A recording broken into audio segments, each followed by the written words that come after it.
Hello, അപ്പോൾ ഇന്നത്തെ നമ്മുടെ റെസിപ്പിക്ക് വേണ്ടിയിട്ട് ആദ്യം തന്നെ ഒരു പാൻ ചൂടാക്കി എടുക്കുക. എന്നിട്ട് അതിലേക്ക് 3-4 ടേബിൾ സ്പൂൺ വെളിച്ചെണ്ണ ഒഴിച്ചു കൊടുക്കുക.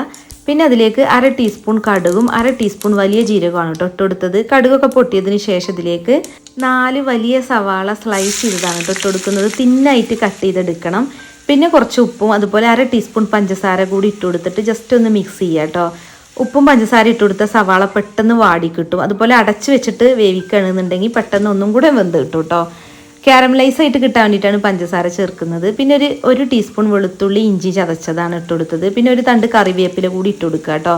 അപ്പോൾ സവാള അതുപോലെ ഒന്ന് വാടിയാൽ മതി, അല്ലാതെ ഓവറായിട്ട് ഗോൾഡൻ ബ്രൗൺ ഒന്നും ആവണ്ട കേട്ടോ.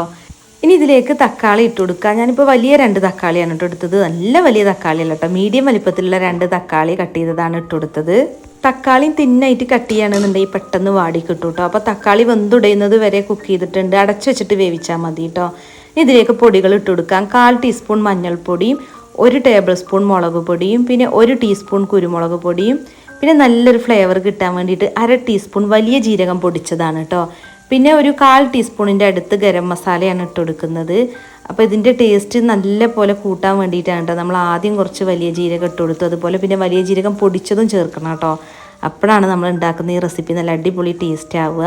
അപ്പോൾ പൊടികളുടെയൊക്കെ പച്ചച്ചവ മാറിയിട്ടുണ്ട് കേട്ടോ ജസ്റ്റ് ഒന്ന് മിക്സ് ചെയ്തപ്പോൾ. പിന്നെ ഇനി ഇതിലേക്ക് ആവശ്യത്തിനുള്ള ഉപ്പൊന്നും കൂടെ ഇട്ട് കൊടുത്തിട്ടുണ്ട്.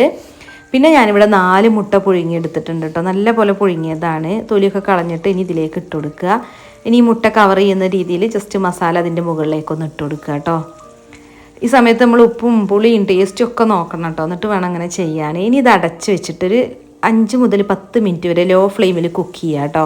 അപ്പോൾ ശരിക്കും 2-3 മിനിറ്റ് അടച്ച് വെച്ച് വേവിച്ചാലും മതി കേട്ടോ. പക്ഷേ ഒരു 10 മിനിറ്റൊക്കെ വെക്കുമ്പോൾ അത് ഒന്നും കൂടെ ടേസ്റ്റ് കൂടുന്നതായിട്ട് എനിക്ക് തോന്നിയിട്ടുണ്ട് കേട്ടോ. അതുകൊണ്ടാണ് ഞാൻ 10 മിനിറ്റ് അടച്ച് വെച്ച് വേവിച്ചത്. പിന്നെ ഇരുമ്പ് ചട്ടിയിലൊക്കെ ആണെന്നുണ്ടെങ്കിൽ ഒന്നും കൂടി അടിപൊളി ടേസ്റ്റാണ് കേട്ടോ. നല്ല പോലെ പെട്ടെന്ന് വഴന്നും കിട്ടും.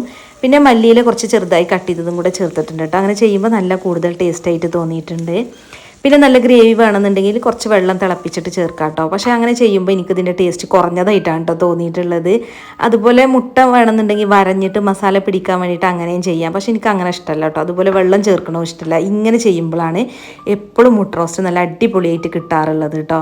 അപ്പോൾ നിങ്ങൾ ഇങ്ങനെ ഉണ്ടാക്കാത്തവരാണെന്നുണ്ടെങ്കിൽ ഒരു പ്രാവശ്യം ഇങ്ങനെ ഉണ്ടാക്കി നോക്കുകൊണ്ട് കേട്ടോ. അപ്പോൾ നമ്മുടെ സീക്രട്ട് ചേരുവ എന്ന് പറയുന്നത് വലിയ ജീരകം ഫസ്റ്റിൽ ചേർത്തതും പിന്നെ വലിയ ജീരകം പൊടിച്ച് ചേർത്തതും കേട്ടോ. അങ്ങനെ ചെയ്യുമ്പോൾ ഈ എഗ് റോസ്റ്റിന് നല്ല ടേസ്റ്റാണ്. അപ്പോൾ ഞാൻ ദോശൻ്റെ കൂടെയാണ് കേട്ടോ അപ്പോൾ എഗ് റോസ്റ്റ് കഴിക്കണത്. അപ്പോൾ അടിപൊളി ടേസ്റ്റിൽ മുട്ട റോസ്റ്റ് ഇങ്ങനെ ഒന്ന് ഉണ്ടാക്കി നോക്കുകൊണ്ട് എന്നിട്ട് നിങ്ങളുടെ അഭിപ്രായം കമൻറ്റ് ചെയ്യണം കേട്ടോ. അപ്പോൾ ഇൻഷാ അല്ലാഹ് അടുത്തൊരു അടിപൊളി ഈസി റെസിപ്പി ആയിട്ട് കാണാം. അസ്സലാമു അലൈക്കും.